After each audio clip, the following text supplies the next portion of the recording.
Log P1 by P2 plus log P2 by T1, ऐसा। अब आप देखिए कि यहाँ log T2 बाई T1, यहाँ भी log T2 बाई T1 है, लेकिन इससे आपको मल्टीप्लाई करना पड़ेगा।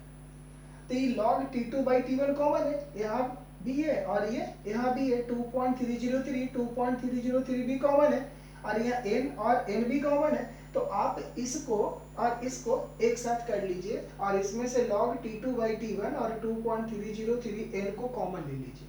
किसको कॉमन लेंगे तो कितने आ गए, देखिए 2.303 n, n भी कॉमन है, देखिए ये n कॉमन है, यहाँ से ये n कॉमन है, ठीक है। अब ये log T2 by T1, log T2 by T1 common हो गए। तो देखिए n चला गया, ये चला गया, यहाँ क्या बचा CV प्लस, अब देखिए इससे आपने मल्टीप्लाई किया था तो यहाँ क्या बचा, आप देखिए n चला गया, 2.303 कॉमन हो गया, log T2 by T1 common है, क्या बच गया r, और प्लस यहाँ क्या बचे, एक तो बच जाएंगे ना, ये बचे क्या n 2.303 nr log P1 by P2, ठीक है। देखिए यहाँ हमने ए लिखा आपको, यहाँ एन सी बी, ठीक है, 2.303 थे, तो n इसमें और इसमें n कॉमन है, 2.303 कॉमन है, log T2 by T1 common है, ठीक है। इसको हमने बाहर निकाल दिया तो ये ऐसे आ गए। नेक्स्ट कर देंगे।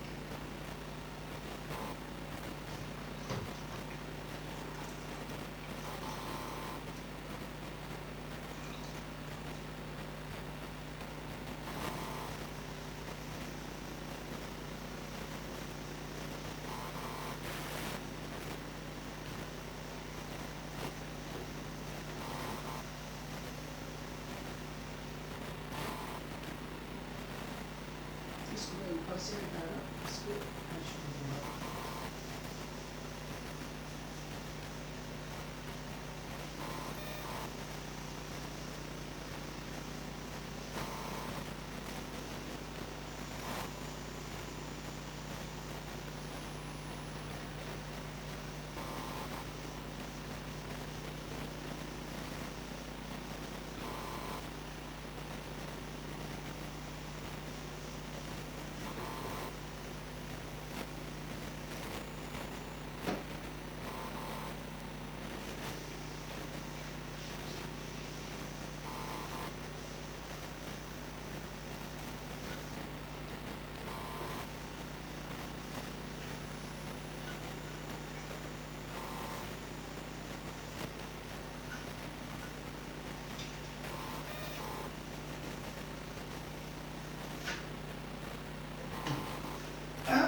तो हम लोगों ने ये निकाला 2.303 n log T2 by T1 CV plus r plus 2.303 n r log P1 by P2, ठीक है। अब हम लोग ये जानते हैं, हम लोग स्पेसिफिक हीट ऑफ गैस पढ़ चुके हैं, तो उसमें हम लोगों ने पढ़ा है 6, हम लोगों ने पढ़ रखा है Cp minus CV equal to R, और यहाँ से Cp equal to CV plus R, तो ये CV प्लस R है, इसकी वैल्यू आप यहाँ रख दीजिए। तो देखिए therefore delta S total change in entropy that would be equal to, यहाँ क्या हो गया आपका Cp, ठीक है, तो यहाँ लिख सकते हैं 2.303 इंटू Cp, ठीक है, इसके बदले में Cp हो गया 2.303 और ये क्या n और ये हो गए log T2 by T1 plus 2.303 nr, ठीक है, ये nr log P1 by P2, और ये क्या निकला total change in entropy. Total change in entropy, ये जो इससे इक्वेशन थर्ड मान लीजिए, इक्वेशन थर्ड हो गए और ये टोटल चेंज इन एंट्रोपी। अब इस इक्वेशन को हम लोग डिफरेंट कंडीशंस पर यूज करेंगे, डिफरेंट कंडीशंस को लेकर इस इक्वेशन से कुछ रिलेशन हम लोग अब डिराइव करेंगे जो कि न्यूमेरिकल्स बनाने में आपको हेल्प करेगा। जैसे देखिए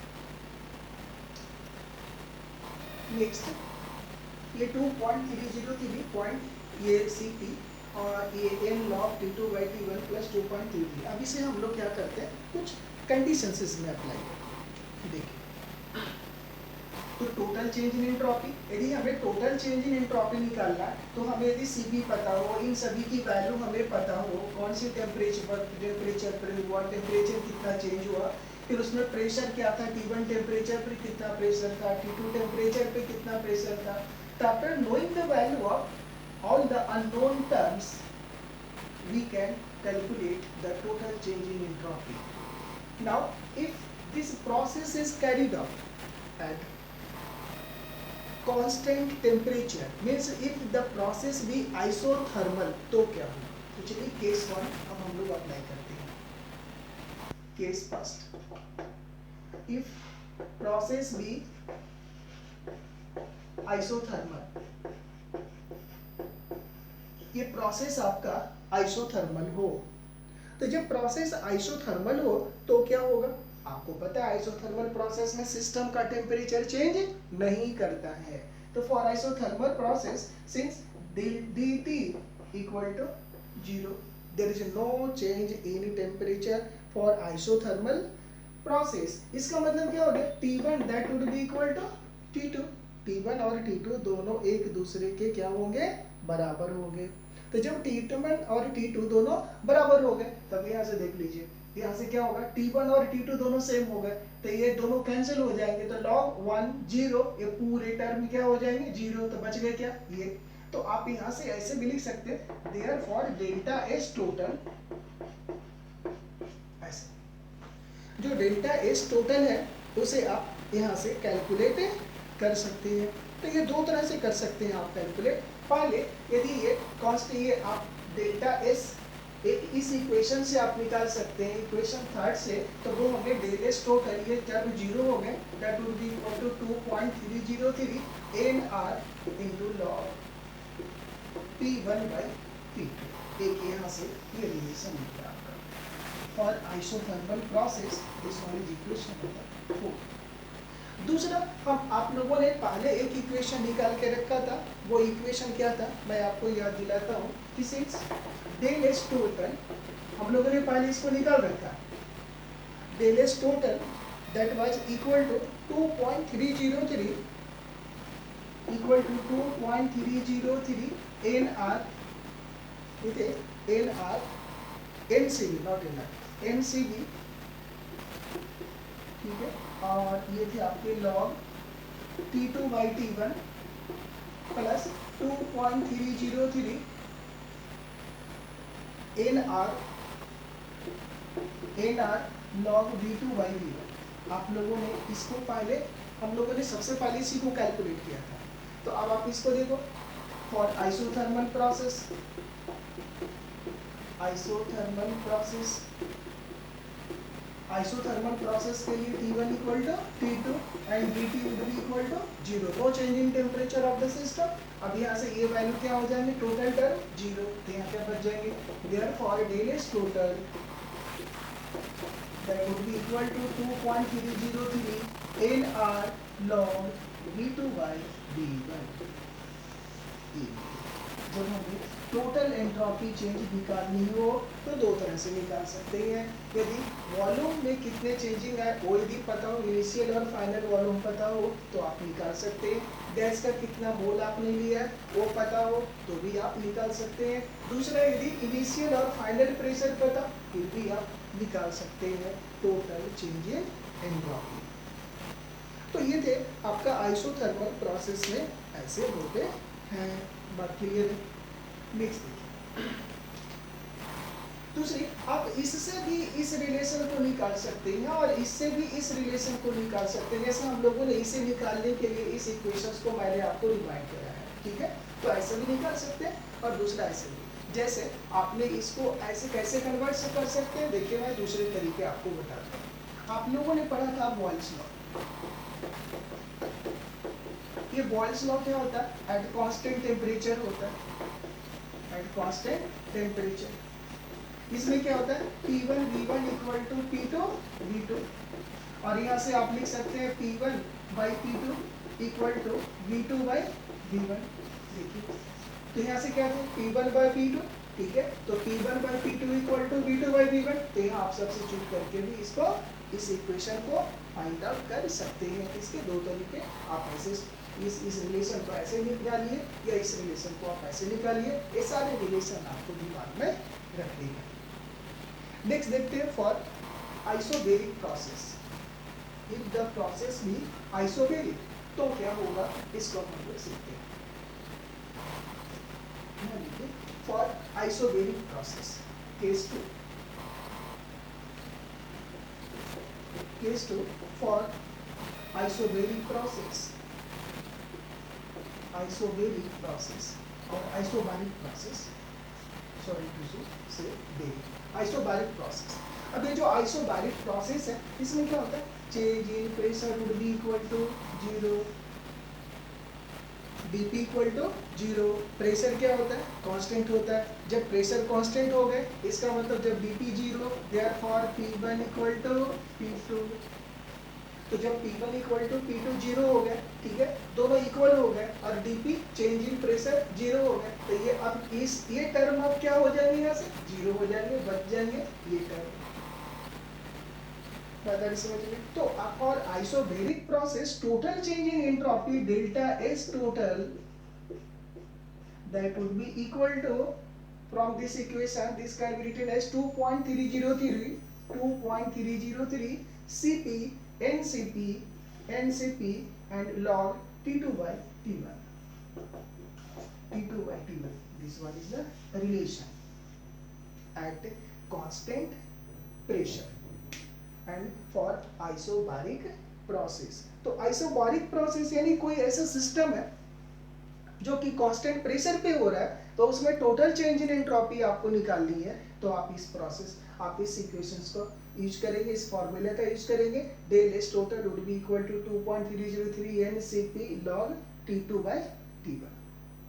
नेक्स्ट कंडीशंस देखिए,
next for isobaric process, next condition, case third, for isobaric process, आपको पता है isobaric process are those type of process in which that takes place at constant volume, ठीक है। और जब ये constant volume पे फॉलो हो रहा, इस कंडीशन में V1 equal to V2 means dV would be equal to 0। और हम लोगों ने जो सेकंड इक्वेशंस निकाला था, इक्वेशन 4 वो क्या था? 2.303 CPn log T2 by T1 plus 2.303 n r log V2 by V1। याद कीजिए जो इक्वेशन 4 में हम लोगों ने निकाला था V2 by V1 था, V2 by V1, V2 और V1 दोनों तो ही सेम है, तो ये आ जाएंगे 1, तो ये वाली टर्म क्या हो जाएंगे 0। यानी therefore in this situation delta S total change in entropy that is equal to 2.303 NCP into log T2 by T1। इस इक्वेशन को याद रखिए, total change in entropy। Next, for adiabatic process, case 4 for adiabatic process।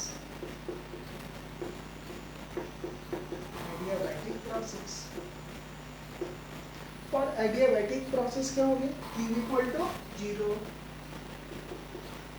For adiabatic process Q equal to 0 and delta S, जब Q 0 हो गया तो therefore delta S would be also equal to 0। तो जब delta S यानी कि total change in entropy कितने हो जाएंगे 0 हो जाएंगे, यानी डेल एस टोटल यहाँ T होंगे del S total that would be equal to 0 for which type of process adiabatic process, क्योंकि Q का वैल्यू इसके लिए क्या होता है 0 होते हैं। Next case 5 for cyclic process. अब देखिए साइक्लिक प्रोसेस क्या होता है, ऐसे थर्मोडायनामिक प्रोसेस जो कि रिटर्न होकर अपनी ओरिजिनल स्टेट में आ जाते हैं। जब ओरिजिनल स्टेट में आ गए तो टेम्परेचर भी सेम, वॉल्यूम भी सेम, एंट्रोपी भी उसकी सेम ही हो जाएगी, तो चेंज इन एंट्रोपी क्या हो जाएगी 0 हो जाएगी। ठीक है, तो इस तरह से हम लोग देख रहे हैं कि जो साइक्लिक प्रोसेस होते हैं उसमें therefore delta S total is also equal to 0 for cyclic process. तो साइक्लिक प्रोसेस में ही डेल्टा एस की वैल्यू क्या होती है हमेशा 0 होती है। तो इस तरह से हम लोगों ने टोटल चेंज इन एंट्रोपी को हम लोगों ने फाइंड आउट किया और ये देखा कि total change in entropy different situations में फाइंड आउट करने के लिए कौन कौन से फॉर्मूले का आप यूज कर सकते हैं। तो ये था आपका entropy. What do you mean by entropy, entropy क्या था, ठीक है, उसको कैसे आप फाइंड आउट करेंगे, टोटल चेंज इन एंट्रोपी, इसके बारे में यहाँ तक आपने सीखा। नेक्स्ट ये जो एंट्रोपी चेंज होता है वो एंट्रोपी जब फेज चेंज हो रहा है तो एंट्रोपी चेंज होते हैं। तो जैसे हम लोगों ने देखा कि एंट्रोपी ऑफ वेपोराइजेशन, फर्स्ट देखिए यहाँ पर हम लोगों ने सीखा था first entropy of vaporisation, entropy of vaporisation. Entropy of vaporisation यानी 1 मोल सब्सटेंस, 1 मोल लिक्विड को जब आप वेपर फेज में कन्वर्ट करते हैं तो जितनी एंट्रोपी चेंज होती है, जितनी हीट एनर्जी रिक्वायर्ड होती है, that is called entropy of vaporisation. और हम लोगों ने देखा था कि एंट्रोपी चेंज तब होता है जब फेज चेंज होता है उनका, और फेज चेंज होने वाली जो काम होती है वो कांस्टेंट टेम्परेचर पे होती है। तो entropy of vaporisation means delta S vaporisation that will be equal to Q universally divided by T। और इस सिचुएशन में ये जो T होता है वो बॉइलिंग पॉइंट होता है। दूसरा entropy of sublimation, entropy of fusion, ठीक है, एंट्रोपी इस तरह से सारे एंट्रोपी होते हैं और सारे ये एक ही जैसे होंगे। जैसे यदि मान लेते हैं कोई किसी का लिक्विड में कन्वर्ट हो रहा है, कोई आइस में कन्वर्ट हो रहा है, तो जब आइस में कन्वर्ट होगा तो फ्रीजिंग पॉइंट पे होगा, तो उस कंडीशंस में ये जो टेम्परेचर होंगे वो फ्रीजिंग टेम्परेचर होंगे इसके, ठीक है। तो इस तरह से enthalpy of vaporisation, enthalpy of enthalpy of vaporisation, enthalpy of sublimation, enthalpy of liquefaction, ये सारे इस तरह से एक ही जैसे होंगे, लेकिन उसमें क्या होंगे 1 मोल वर्क यूज करना है, 1 मोल सब्सटेंस का जब फेज चेंज होगा तो जितनी हीट एनर्जी या तो रिक्वायर्ड होगी या तो रिलीज होगी, that is equal to the entropy. Enthalpy, entropy change वो क्या कहलाएगा, उस सब्सटेंस का एंट्रोपी चेंज कहलाएगा। नेक्स्ट इसके बाद अब हम लोगों के पास एक नई थर्मोडायनेमिक टर्म्स के बारे में अब हम लोग पढ़ने वाले हैं, जो कि बहुत ही इम्पोर्टेंट है। ये जो थर्मोडायनेमिक टर्म्स है, इसे हम लोग कहते हैं गिब्स फ्री एनर्जी। तो हेडिंग डालिए आप लोग, गिब्स फ्री एनर्जी क्या है उसको हम लोग सीखते हैं। Gibbs free energy, Gibbs free energy, और इसको जी से रिप्रेजेंट करते हैं, गिब्स फ्री एनर्जी। सबसे पहले ये समझते हैं कि इसे फ्री एनर्जी क्या होता है और ये गिब्स फ्री एनर्जी क्या होता है, इसको हम लोग समझते हैं। किसी भी सिस्टम के पास जितनी एनर्जी होती है, वह सारी एनर्जी को आप वर्क डन करने में कंज्यूम नहीं कर सकते। यदि किसी सिस्टम के पास जितनी एनर्जी है, वो यदि सारी एनर्जी यदि आप कंज्यूम कर देते हैं, तो फिर उसका लाइफ नहीं रह पाएगा। यानी किसी भी सिस्टम में जितनी टोटल एनर्जी होती है, वो वह काम करने के लिए नहीं होता है। कुछ एनर्जी ही ऐसी होती है जिससे वो वर्क डन कर सकता है। तो वह एनर्जी जिसे वर्क के फॉर्म में कन्वर्ट कर सकते हैं, किसी सिस्टम का वह एनर्जी जिसे वर्क डन के फॉर्म में कन्वर्ट कर सकते हैं, जिसे आप किसी काम करने में यूज कर सकते हैं, ठीक है, that energy is called Gibbs free energy of that system. यानी किसी सिस्टम में जितनी एनर्जी होती है, that is not available for doing any work. Some amount of energy is only available for doing work. That amount of energy which is used to do any work is called free energy or gives free energy. हम लोग इसके बारे में और भी next class में, next lecture में मैं डिस्कस करूंगा गिब्स फ्री एनर्जी के बारे में। आज के इस लेक्चर्स में इतना ही मैं अपने लेक्चर को कंक्लूड करता हूँ। So okay, very very thanks to all.